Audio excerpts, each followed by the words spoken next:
Sebelum menjalani pemeriksaan di KPK, Prasetyo membenarkan dirinya diperiksa terkait dengan balap mobil listrik Formula E di Jakarta. Edi datang ke KPK dengan membawa sejumlah dokumen dalam map. Itu sudah ijon kepada Bank DKI senilai 180 miliar. Nah itu yang dipertanyakan di sekitar itu mekanismenya aja. Selain yang Anda katakan bahwa ada semacam model ijon dalam Di peraturan perundang-undangan setelah menjadi perda APBD baru itu bisa dilakukan. Ini kan nggak tanpa konfirmasi kita, dia langsung berbuat sendiri karena saya juga tidak diberitahu oleh Pak Gubernur dan dia membuat komitmen yang pertama itu. Pak itu ijonnya aliran dananya kemana tuh Pak? Ya ke Formula E, ke panitia Formula E. Selain terkait adanya semacam ijon tadi, apakah memang diduga ada semacam perantara atau makar dalam Yang jelas 560 M itu adalah APBD, apalagi yang istilahnya B2B, bisnis B2B itu kan nggak boleh pakai APBD Pak. Jadi gerakan itu nggak boleh pakai APBD dan dia harus melaksanakan mencari sponsor dari luar. Dan sekarang dilaksanakan, kenapa sih ada apa sih kok dipaksakan padahal 2019 itu belum ada terjadi apa-apa pandemi COVID ya. Saya pikir ini terobosan dia, saya mengesahkan adanya Formula E. Tapi tahun 2020 kan ada terjadi masalah besar itu pandemi COVID gitu. Tapi dengan situasi kita sedang kekurangan pendapatan, ini memaksakan bahwa Formula ini harus berjalan sampai hari ini. Itu aja. Itu terkait dengan semacam target karena sudah memberikan komitmen fee sehingga sebetulnya kalau dia bisa bicara dengan panitia FI atau FEO-nya itu ngomong, saya rasa nggak ada masalah ya. Oke ya. Oke ya, makasih ya. Pertanyaan kemana? Ada. Ya sedikit 10, lah. Nggak sampai. Nggak nyampe Ya. Oke ya. Pak, terkait pemenangan tender nih.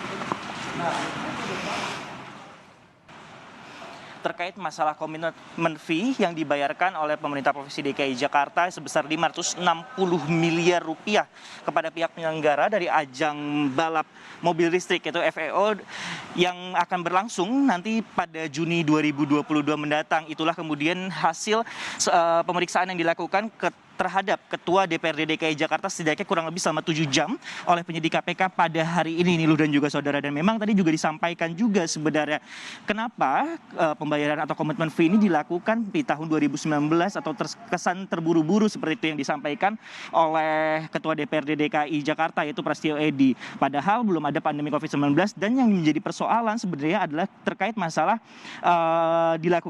padahal belum dilakukan pengesahan dari Perda APBD itu sendiri sebenarnya Niluh dan juga saudara. Dan dari hasil kemudian yang disampaikan juga dari Ketua DPRD DKI Jakarta ini adalah dirinya dalam melakukan pemeriksaan juga membawa sejumlah dokumen terkait masalah anggaran Formula E, baik yang tercantum dalam kebijakan umum anggaran prioritas, platform anggaran sementara atau KUA PPAS, RAPBD sampai APBD 2019. Dan juga terkait masalah ditanyakan adalah masa proses penganggaran mulai dari usulan, pembahasan sampai pengesahan anggaran itu tersebut. Terkait masalah komitmen fee yang dibayarkan sebesar 560 miliar tersebut oleh pemerintah Provinsi DKI Jakarta di tahun 2019. Kenapa kemudian harus dilakukan pembayaran tersebut sebelum dilakukan pengesahan Perda APBD? Dan itulah kemudian yang disampaikan juga kepada pihak KPK atas pemeriksaan dari Prasetyo Edy Ketua DPRD DKI Jakarta.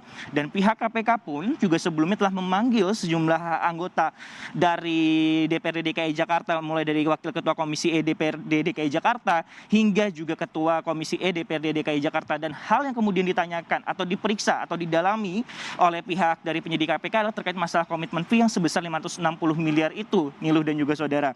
Nah, terkait masalah kasus Formula E sendiri memang saat ini masih dalam tahap penyelidikan oleh pihak KPK dan pihak KPK pun menjelaskan melalui Wakil Ketua KPK yaitu Alexander Marwata terkait masalah komitmen fee yang mahal dibandingkan dengan negara lain. Dan ini juga menjadi sorotan juga bagi Ketua DPRD DKI Jakarta. Kenapa untuk komitmen fee di Jakarta penyelenggaraan ini lebih mahal yaitu sebesar 560 miliar. Padahal di daerah lain kita ambil contoh seperti di Montreal, Kanada, itu adalah sebesar 18,7 miliar rupiah, di mana untuk alokasinya itu dari 1,7 M untuk nomination fee dan 17 miliar untuk race fee. Nah, inilah kemudian menjadi pernyataan apabila kemudian nanti dilihat oleh pihak KPK juga ada unsur pidana terkait masa penyelenggaraan dari Formula E ini, tidak menutup kemungkinan ada sejumlah pihak yang bisa saja dipanggil untuk memberikan keterangan atau saksi-saksi.